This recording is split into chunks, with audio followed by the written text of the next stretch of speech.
A Room with a View. Chapter 11. In Mrs. Vyse's well-appointed flat. The comic muse, though able to look after her own interests, did not disdain the assistance of Mr. Vyse.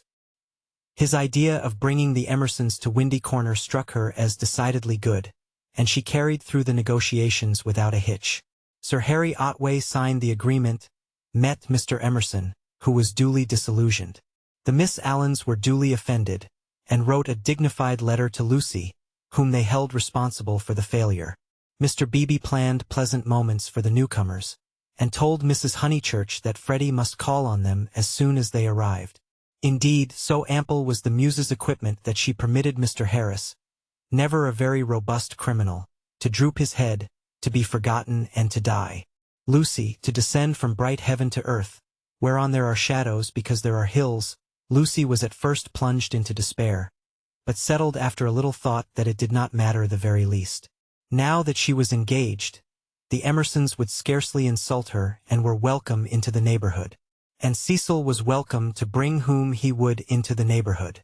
Therefore Cecil was welcome to bring the Emersons into the neighborhood. But, as I say, this took a little thinking, and, so illogical are girls, the event remained rather greater and rather more dreadful than it should have done. She was glad that a visit to Mrs. Vyse now fell due. The tenants moved into Sissy Villa while she was safe in the London flat. "Cecil, Cecil, darling," she whispered the evening she arrived, and crept into his arms. Cecil, too, became demonstrative. He saw that the needful fire had been kindled in Lucy. At last she longed for attention, as a woman should, and looked up to him because he was a man. "So you do love me, little thing?" he murmured. "Oh, Cecil, I do, I do. I don't know what I should do without you." Several days passed. Then she had a letter from Miss Bartlett. A coolness had sprung up between the two cousins, and they had not corresponded since they parted in August. The coolness dated from what Charlotte would call the flight to Rome, and in Rome it had increased amazingly. For the companion who is merely uncongenial in the medieval world becomes exasperating in the classical. Charlotte, unselfish in the forum, would have tried a sweeter temper than Lucy's, and once, in the baths of Caracalla, they had doubted whether they could continue their tour. Lucy had said she would join the Vyses. Mrs. Vyse was an acquaintance of her mother, so there was no impropriety in the plan, and Miss Bartlett had replied that she was quite used to being abandoned suddenly. Finally nothing happened. But the coolness remained, and, for Lucy, was even increased when she opened the letter and read as follows. It had been forwarded from Windy Corner. Tunbridge Wells, September. Dearest Lucia, I have news of you at last. Miss Lavish has been bicycling in your parts, but was not sure whether a call would be welcome. Puncturing her tire near Summer Street, and it being mended while she sat very woebegone in that pretty churchyard, she saw to her astonishment a door open opposite and the younger Emerson man come out. He said his father had just taken the house. He said he did not know that you lived in the neighborhood. He never suggested giving Eleanor a cup of tea. Dear Lucy, I am much worried, and I advise you to make a clean breast of his past behavior to your mother, Freddie, and Mr. Vyse, who will forbid him to enter the house, etc. That was a great misfortune, and I dare say you have told them already. Mr. Vyse is so sensitive. I remember how I used to get on his nerves at Rome. I am very sorry about it all, and should not feel easy unless I warned you. Believe me, your anxious and loving cousin, Charlotte. Lucy was much annoyed, and replied as follows. Beecham Mansions, S.W. Dear Charlotte, many thanks for your warning. When Mr. Emerson forgot himself on the mountain, you made me promise not to tell Mother, because you said she would blame you for not being always with me. I have kept that promise, and cannot possibly tell her now. I have said both to her and Cecil that I met the Emersons at Florence, and that they are respectable people, which I do think, and the reason that he offered Miss Lavish no tea was probably that he had none himself. She should have tried at the rectory. I cannot begin making a fuss at this stage. You must see that it would be too absurd. If the Emersons heard I had complained of them, they would think themselves of importance, which is exactly what they are not. I like the old father, and look forward to seeing him again. As for the son, I am sorry for him when we meet, rather than for myself. They are known to Cecil, who is very well and spoke of you the other day. We expect to be married in January. Miss Lavish cannot have told you much about me, for I am not at Windy Corner at all, but here. Please do not put private outside your envelope again. No one opens my letters. Yours affectionately, L. M. Honeychurch. Secrecy has this disadvantage.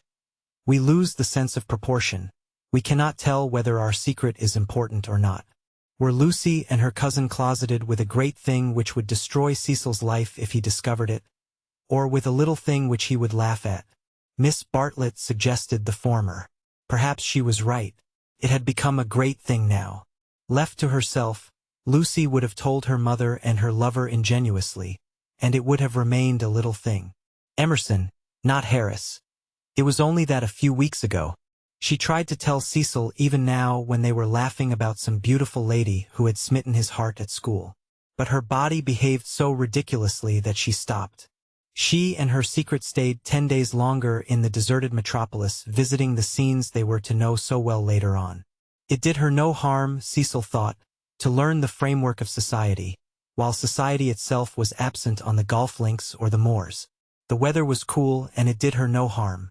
In spite of the season, Mrs. Vyse managed to scrape together a dinner party consisting entirely of the grandchildren of famous people. The food was poor, but the talk had a witty weariness that impressed the girl. One was tired of everything, it seemed. One launched into enthusiasms only to collapse gracefully, and pick oneself up amid sympathetic laughter. In this atmosphere the pension Bertolini and Windy Corner appeared equally crude, and Lucy saw that her London career would estrange her a little from all that she had loved in the past. The grandchildren asked her to play the piano. She played Schumann. Now some Beethoven called Cecil, when the querulous beauty of the music had died. She shook her head and played Schumann again. The melody rose, unprofitably magical. It broke. It was resumed broken, not marching once from the cradle to the grave. The sadness of the incomplete, the sadness that is often life, but should never be art, throbbed in its disjected phrases, and made the nerves of the audience throb. Not thus had she played on the little draped piano at the Bertolini, and too much Schumann was not the remark that Mr. Beebe had passed to himself when she returned. When the guests were gone, and Lucy had gone to bed, Mrs. Vyse paced up and down the drawing-room, discussing her little party with her son. Mrs. Vyse was a nice woman, but her personality, like many another's, had been swamped by London, for it needs a strong head to live among many people. The too vast orb of her fate had crushed her, and she had seen too many seasons, too many cities, too many men, for her abilities, and even with Cecil she was mechanical, and behaved as if he was not one son, but, so to speak, a filial crowd. "Make Lucy one of us," she said, looking round intelligently at the end of each sentence, and straining her lips apart until she spoke again. "Lucy is becoming wonderful, wonderful. Her music always was wonderful. Yes, but she is purging off the Honeychurch taint, most excellent Honeychurches, but you know what I mean. She is not always quoting servants, or asking one how the pudding is made. Italy has done it. Perhaps," she murmured, thinking of the museum that represented Italy to her. "It is just possible. Cecil, mind you marry her next January. She is one of us already." "But her music," he exclaimed. "The style of her. How she kept to Schumann when, like an idiot, I wanted Beethoven. Schumann was right for this evening. Schumann was the thing. Do you know, Mother, I shall have our children educated just like Lucy. Bring them up among honest country folks for freshness, send them to Italy for subtlety, and then, not till then, let them come to London. I don't believe in these London educations." He broke off, remembering that he had had one himself, and concluded, "At all events, not for women." "Make her one of us," repeated Mrs. Vyse, and processed to bed. As she was dozing off, a cry, the cry of nightmare, rang from Lucy's room. Lucy could ring for the maid if she liked, but Mrs. Vyse thought it kind to go herself. She found the girl sitting upright with her hand on her cheek. "I am so sorry, Mrs. Vyse. It is these dreams. Bad dreams. Just dreams." The elder lady smiled and kissed her, saying very distinctly, "You should have heard us talking about you, dear. He admires you more than ever." Dream of that. Lucy returned the kiss, still covering one cheek with her hand. Mrs. Weiss recessed to bed.